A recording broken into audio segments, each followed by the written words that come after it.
बेवफा यूं तेरा मुस्कुराना, बेवफा यूं तेरा मुस्कुराना याद आने के काबिल नहीं है।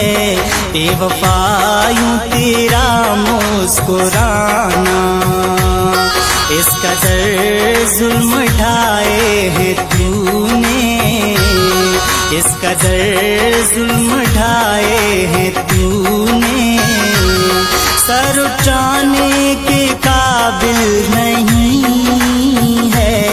बेवफा यूं तेरा मुस्कुराना।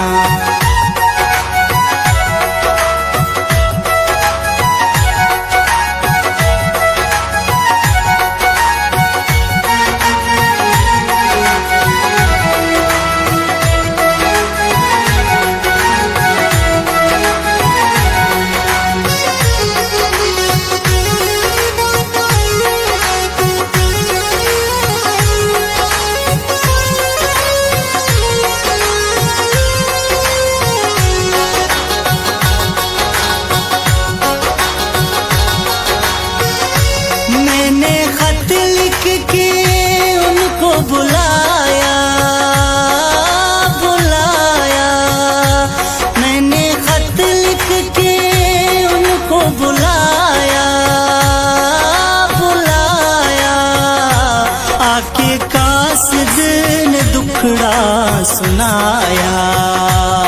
उनके पैरों में मेहंदी लगी है, उनके पैरों में मेहंदी लगी है, आने जाने के काबिल नहीं है। बेवफा यूं तेरा मुस्कुराना, इस कदर जुल्म ढाए है तूने, सर उठाने के काबिल नहीं है। बेवफा यूं तेरा मुस्कुराना।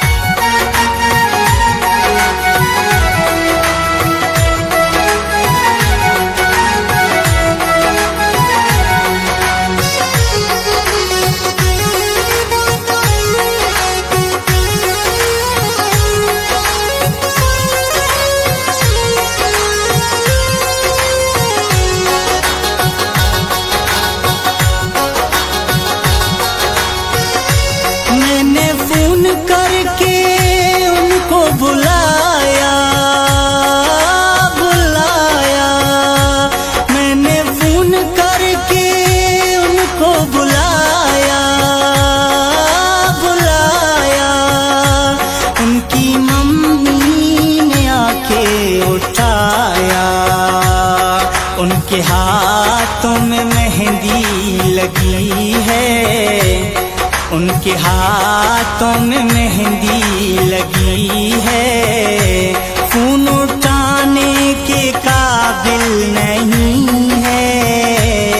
बेवफा यूं तेरा मुस्कुराना, इस कदर जुल्म ढाए है तूने, सर उठाने के काबिल नहीं है।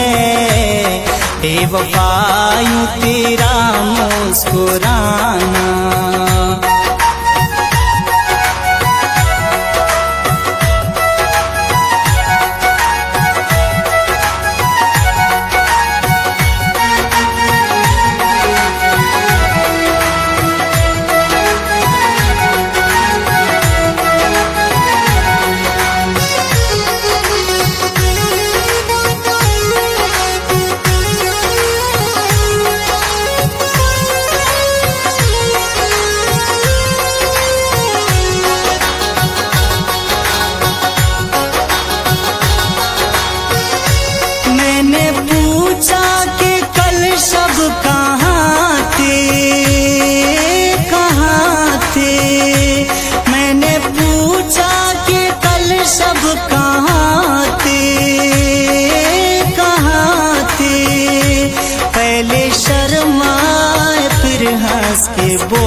पूछते हैं, आप वो बात क्यों पूछते हैं जो बताने के काबिल नहीं है।